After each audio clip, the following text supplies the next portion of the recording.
Hello, denizens.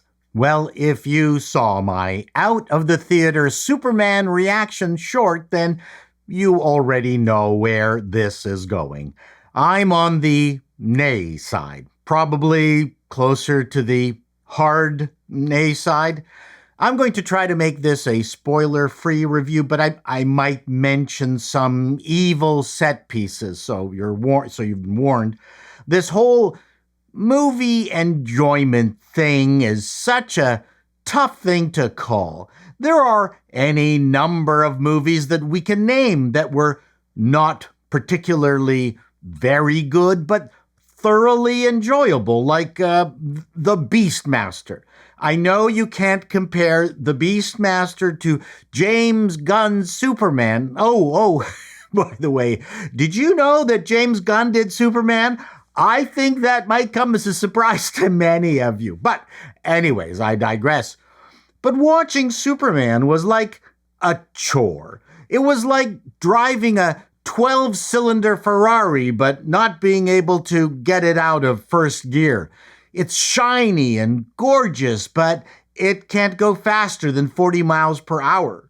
The movie was a bloated mess, and worst of all, it was just plain dumb. And not in that good, dumb way that we all love. Everything related to Superman left me numb. Not a single one of his fights was meaningful, to me at least, when they got visually chaotic, like when he was fighting in the antimatter sludge or whatever it was. I just blanked out.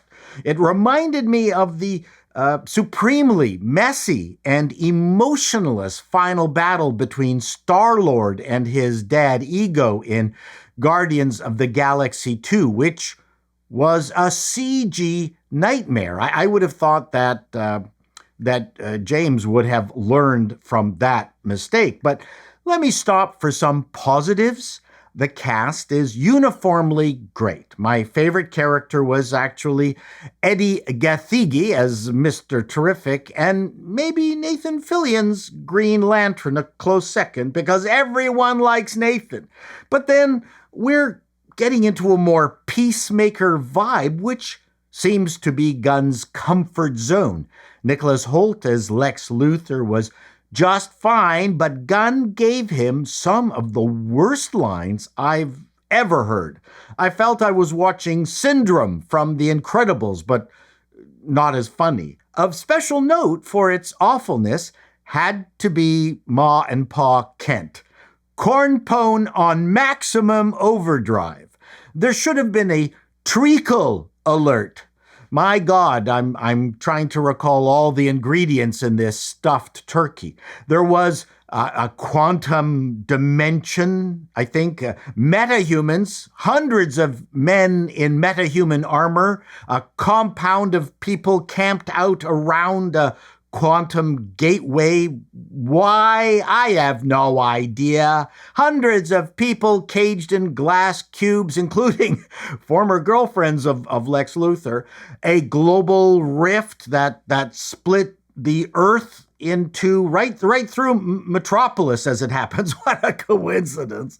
Stupid Daft Punk robots in the Fortress of Solitude, a kaiju, a big battle with two metahumans with an absolutely rousing free conclusion, a big final battle with an uber metahuman that seems to have Superman's number. Luthor's computer telemetry gang was idiotic beyond all scope of stupidity. Gunn clearly went for a more vulnerable Superman, more like the one in the Justice League cartoons where he gets beaten up good every once in a while. This was a great idea. Yet there is a scene where he temporarily holds back a fallen building. Okay, what is Superman's power level in this movie exactly? Can you just please explain? The warring countries ruse was boring and not very consequential, which required even more people to fill the screen. That didn't include the endless people having to run about Metropolis screaming for their lives. Perhaps the thing that irked me the most was the social media instigated turnaround where Superman went from a hero to zero almost instantly, and the endless use of TV screen commentary to move the plot along. Thank God there were lots of large screen TVs everywhere.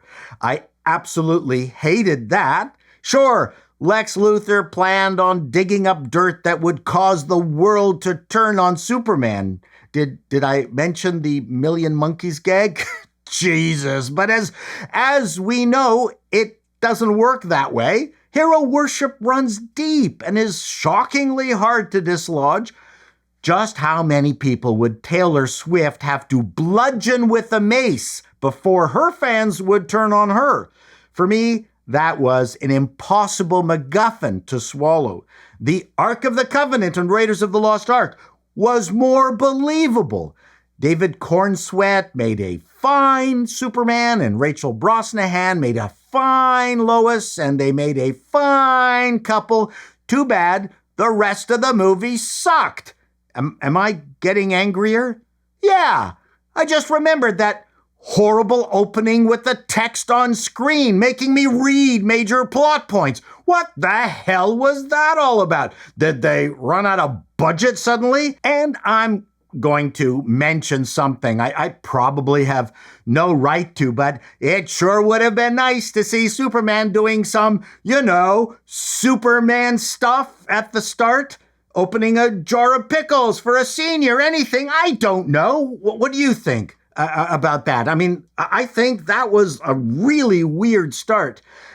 I'm not a Superman lore meister. I'm sure every frame is comic book accurate, but I wish Gunn had borrowed from only a couple of issues and not 50. Till next time, denizens, be seeing you. 2 out of 5 paddles. Sorry, Superman.